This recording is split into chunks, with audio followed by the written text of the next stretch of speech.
Welcome back to the UCL Fantasy video and podcast. This will be the best wildcard team for Matchday 12. If you still have the wildcard in your back pocket, my recommendation would be Matchday 13 or 15, so essentially the first leg of the quarterfinals or semi-final stage. I've still got the chip available and that's when I'm planning to use it myself, but it depends on several circumstances like injuries, suspensions, change in form, and which teams are likely to go through. And if you do it in the first leg, you won't run the risk of playing the wildcard in the second leg now, for example, and then having some comebacks and players eliminated, which then means you need to use your 5 free transfers going into the first leg of the next round to kind of fix things up a little bit. So the wildcard essentially acts like a contingency plan, and I'd highly recommend considering when you use the chip and also the structure between the Tuesday and the Wednesday and having great captaincy options on both days. Smash the like button of this video, subscribe to the channel, and hit the notification bell in the process. Our aim is to get this to the 200 likes and to keep on pushing towards new goals. We're getting very close towards 3,000 subscribers.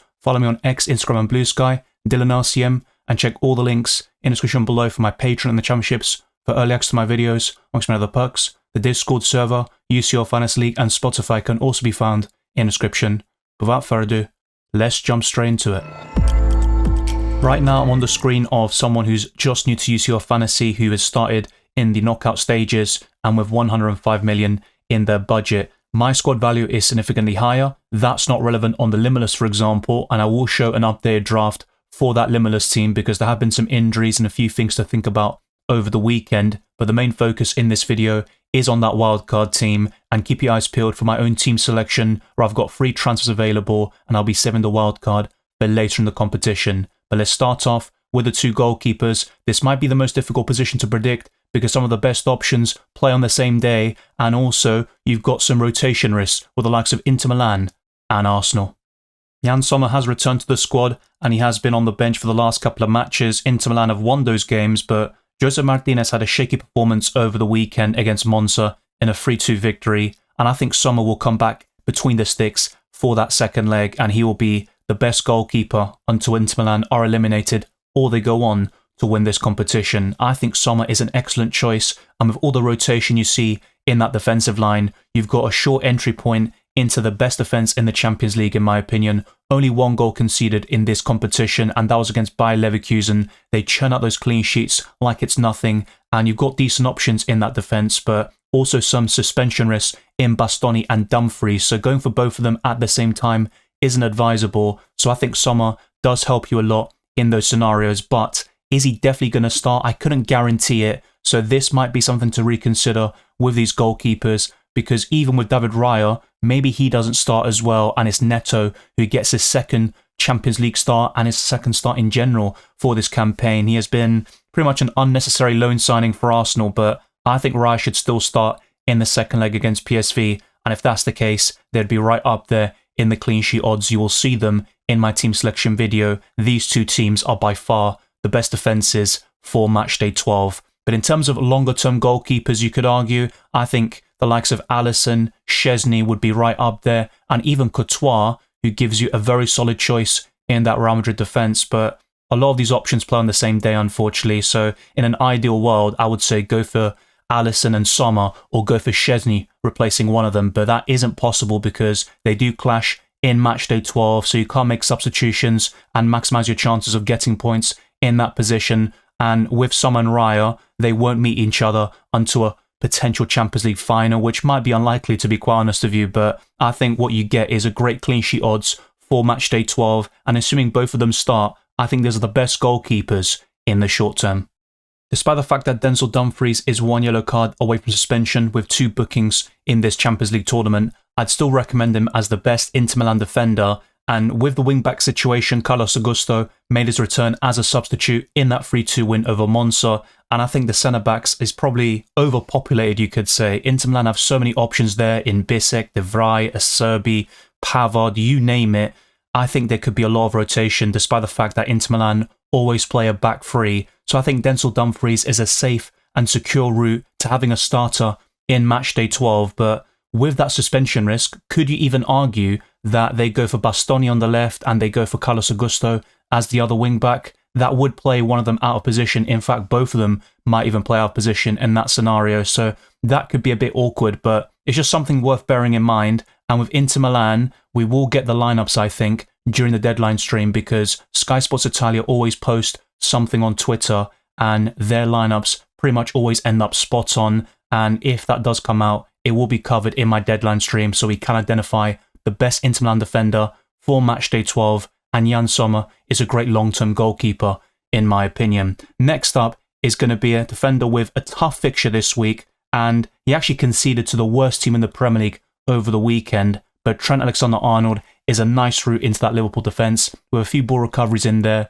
He's also got the assist potential, and he can score from the odd set piece from time to time, with excellent free kicks and corner kicks as well. You've got Alisson in goal, Virgil van Dijk and Konate, they're all excellent choices, and I think Van Dijk might be the best overall, but he got booked in the first leg, and he's one yellow card away from suspension, so in order to avoid that, I've gone for Trent Alexander-Arnold, and budget should be no issue for most people watching. Now, the next defender I'm going to go for is from Barcelona, and you've got Inigo Martinez, Wojciech Szczesny in goal. They are definitely decent alternatives, and Pau Cubarsí was sent off in the first leg. So I think Jules Koundé remains the standout Barcelona defender with the ball recoveries. He hasn't been as absolute best this season in the Champions League with those ball recoveries, but I still think he's a great option, and he delivered 8 points against Benfica in matchday 11, and I think he's a very solid choice here for the second leg and also beyond, with Barcelona having a very easy route to the Champions League semi-final. Then it'll be slightly tough when you get to that stage, but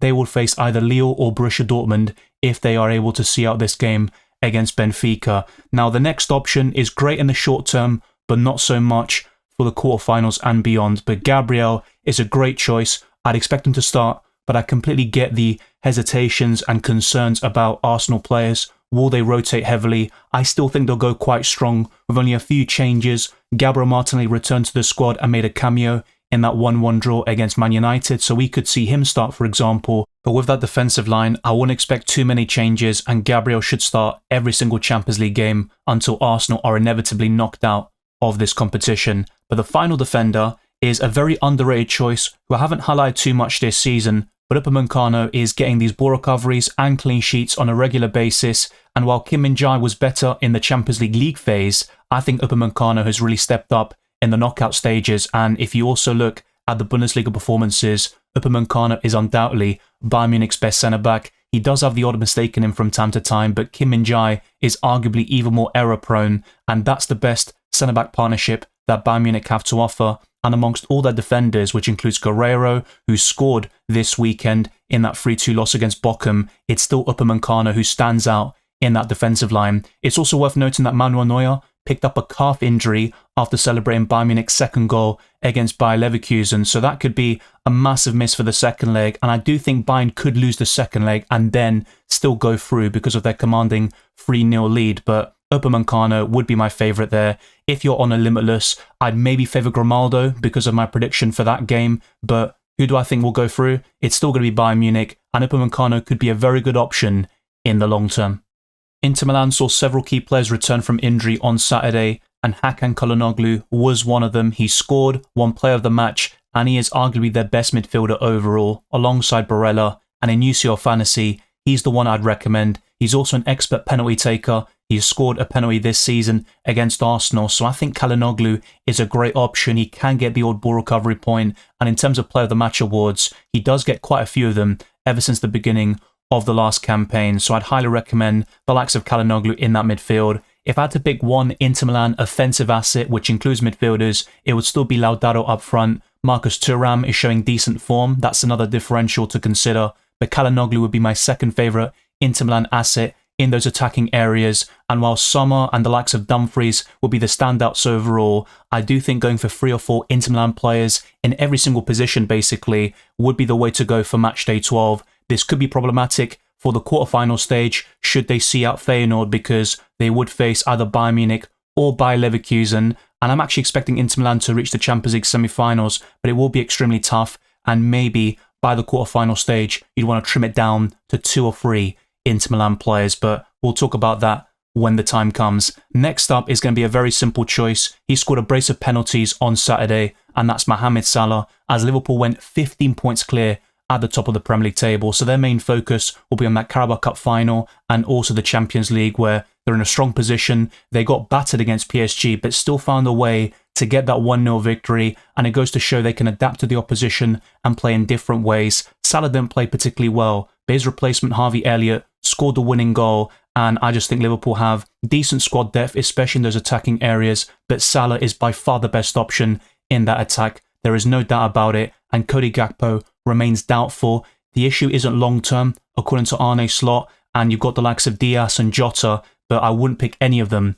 over Mohamed Salah. The same goes for the Barcelona midfield. We've got Yamal and Olmo. I definitely wouldn't mind them as a second or third Barcelona attacker, but not at the expense of Rafinha, who has been brilliant all season. Now, it's worth noting that Barcelona's game this weekend was cancelled due to the death of their club doctor, so may you rest in peace, and obviously that was shocking news when it broke out. But Rafinha is a great choice in UCL Fantasy with the assist and goals potential. He has 9 goals in this competition, and all of them aren't from penalties. They're all open play, and Rafinha has that moment of magic in him. He has produced in big moments all season against the likes of Real Madrid and Bayern Munich, so he's definitely fixture proof, and that's twice now that he has scored the winner against Benfica at that ground. Let's see what he can do at the Camp Nou, or the new stadium, should we say. But next up, you could say Odegaard, Marino, Trossard, Martinelli, who returned.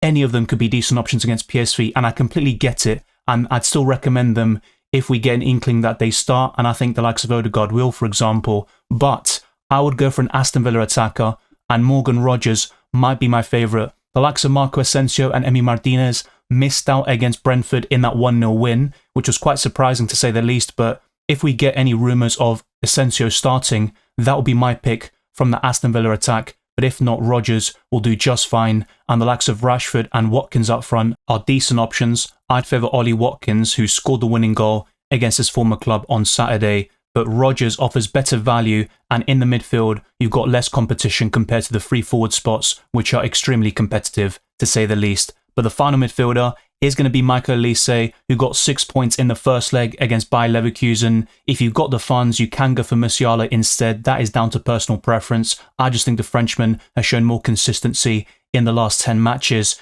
And with Florian Wirtz, for example, I thought he was a decent choice for both legs, at least in the round of 16. Then we could reassess if Bayer Leverkusen were to go through. But now the chances look very slim for them, and Florian Wirtz could be out for the rest of the season, according to several reports. I think one was by the kicker, for example. So that would be a massive blow to Bayer Leverkusen, who are almost out of the Bundesliga title race. They lost and failed to capitalise on Bayern Munich's defeat against Bochum. And you've also got the Champions League hopes hanging by a thread with that 3-0 loss in Matchday 11. So things are looking quite bleak for them, and hopefully Wirtz returns very soon. But that midfield is very solid. I think the only kind of real argument you could make is going for yet another Barcelona attacker like Olmo or Yamal, or possibly an Arsenal midfielder like Martin Odegaard. Lautaro Martinez is one of the best forwards in Europe. He scored a hat-trick in Matchday 8 against Monaco, and for the first leg of the round of 16, he scored a goal, got 9 points by winning player of the match, and he forced an own goal in that 3-2 victory over Monza on Saturday. So as a differential, he could be a great choice for the captaincy on the Tuesday, and he's my favourite Inter Milan attacker, even over Thuram, Arnautovic, Taremi, Çalhanoğlu, and all these midfielders that Inter Milan have to offer. I think Lautaro stands above all of them as the best Inter Milan attacker, definitively. And whilst in the long term you might argue that Guirassy, should he go through, Harry Kane, one of Vinicius, or Mbappe, let alone other options like Lewandowski, are all superior, for Matchday 12, Lautaro Martinez might be the very best option, and you can always reassess this going into the quarterfinal stage, as I would expect Inter Milan to advance to the next round. The same goes for Robert Lewandowski and Barcelona. He does make it into this team. He blanked in the first leg against Benfica, and earlier this season, back in late January, he scored a brace of penalties against the Portuguese outfit, but he has a great record overall for Barcelona. He almost has as many goals as games played, and in the Champions League, only the likes of Lionel Messi and Cristiano Ronaldo have more goals in this competition, so he does make it once again. And the final forward is Harry Kane, who has 75 goals in 80 matches for Bayern Munich since he joined the club. That is more than any other player for any other team throughout world football. He is an elite goal scorer, he is an expert penalty taker, and he always churns out those returns. And the only downside to this is that you've got a lot of Tuesday players and not enough Wednesday options, which could be quite problematic in terms of the captaincy, especially if you don't get it spot on the Tuesday. And that's where you could buy one of Alvarez, Vinicius Jr., or Kylian Mbappe to replace one of these forwards. If I had to sacrifice one of them for matchday 12 only, it would be Harry Kane, despite that 15-pointer against Bayer Leverkusen in the first leg. That is something I'd consider, and you can always buy Harry Kane for the quarterfinal stage, as Bayern Munich are in a great position to progress to that round as well. But in terms of the captaincy, which is definitely worth talking about, on the 11th of March, on Tuesday, I would go for Rafinha as a template conservative pick. That is very safe in general. He has returned against Benfica in 2 matches, delivering 16 and 9 points respectively. But Lautaro Martinez would be my differential pick if you want to go a bit different and chase those ranks in the mini leagues and overall standings. On the Wednesday, this is where things get very tough. So if you go for Martin Odegaard, for example, that could be a nice punt. From these players, you're looking at Morgan Rogers as the only attacking option. And in that defense, you've got Gabriel. I don't like captaining a goalkeeper, for example. You can do it in UCL Fantasy, but that's not something I suggest on the Wednesday. I'd kind of typically suggest going a bit left field with the captaincy picks or differential on the Tuesday, because if it doesn't go well, you've always got that Wednesday option to fall back on. But if you do that in the last chance saloon territory, that's where things can ultimately fall flat, and I don't recommend that sort of thing. And that's why I suggested that possible change in either the midfield or forward line. And for matchday 12, you might want to go for a Real Madrid or Atletico Madrid attacker like Alvarez or Kylian Mbappe to replace Harry Kane. But long term, I do think the Englishman is probably better, and he's got a clearer route to the Champions League semi-final. So let me know your thoughts down in the comment section below. If you are kind of struggling with that Wednesday captaincy option, I think going for a Madrid attacker could work just fine. And you've got Mbappe as a Wednesday backup for the armband. But ultimately, I would prioritise Rafinha or Lautaro Martinez for the first set of matches there on the Tuesday. And you could also go for anybody else like Lewandowski and Salah. They are great alternatives. I don't think you can go wrong with any of those options in particular. I think with Çalhanoğlu and Elise, for example, they are solid choices. Maybe some of you just want to go for Harry Kane up front as the captain, but I would favour Rafinha, Lewandowski, Lautaro Martinez and Salah overall. As a result of Florian Wirtz's injury, which he picked up in that 2-0 loss against Werder Bremen on Saturday, I have provided an updated Limitless team, and it's got Sommer and Raya in goal. I think they're the best goalkeepers for the second leg, assuming they start, but long term, as I discussed in the best wildcard section, you can go for the likes of Szczesny, Alisson, even Neuer. They're all decent choices, and Thibaut Courtois is another alternative, but just be mindful about possible clashes in the quarterfinals and maybe semi-finals. I think in terms of match days 15, 16 and 17, you don't need to worry about that too much, but as long as you've got 2 goalkeepers who would play on different days now in match day 12 and also for the quarterfinals, you're pretty well set. It's just a shame that the likes of Sommer and Alisson, for example, both play on the Tuesday, and the same goes for a few decent choices like Wojciech Szczesny, who offers tremendous value at 4 million. This backline still includes Dumfries, Grimaldo, Trent, Gabriel and Koundé. Remember, this is only for match day 12, so it's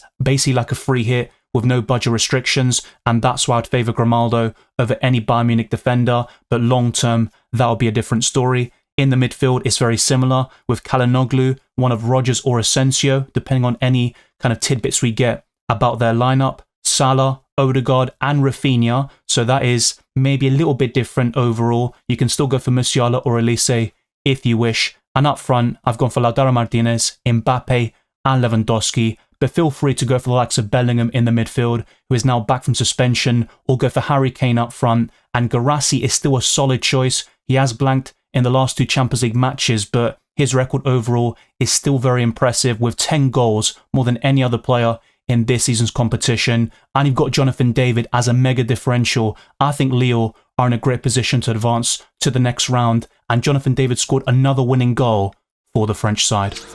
And that's a wrap for the best wildcard team for matchday 12. I also provided an updated Limitless team for those that watched my video originally on the Friday. I'd still highly encourage you to check that out and see my reasonings for my matchday 12 picks in particular, because that is designed specifically for the second leg of the round of 16, whilst the wildcard squad offers a nice foundation for the rest of the competition. But I have to admit, it is extremely difficult to find a balance of Tuesday, Wednesday players that you're really happy with, not just for the second leg of the round of 16, but also in future rounds. You do get 5 free transfers in the first leg of each round, so that will help you a lot in terms of navigating future swings and also injuries and suspensions, and you get free transfers for the second leg of each stage, and that pattern repeats itself until the end of the competition. This is all covered in my How to Play UCL Fantasy guide and also my chip strategy video. Thank you very much for watching this one though, and listening to this podcast. If you enjoyed it or found it insightful, then like the video, subscribe to the channel, and hit the notification bell so you don't miss a single upload or live stream for both FPL and UCL Fantasy. Follow me on X, Instagram and Blue Sky, DylanRCM, and check all the links in the description below for my Patreon and the championships for early access to my videos, amongst many other perks. The Discord server, UCL Fantasy League and Spotify can also be found in the description. I wish you all the best of luck for Matchday 12 and the rest of the tournament, and I'll see you on Tuesday for that deadline stream.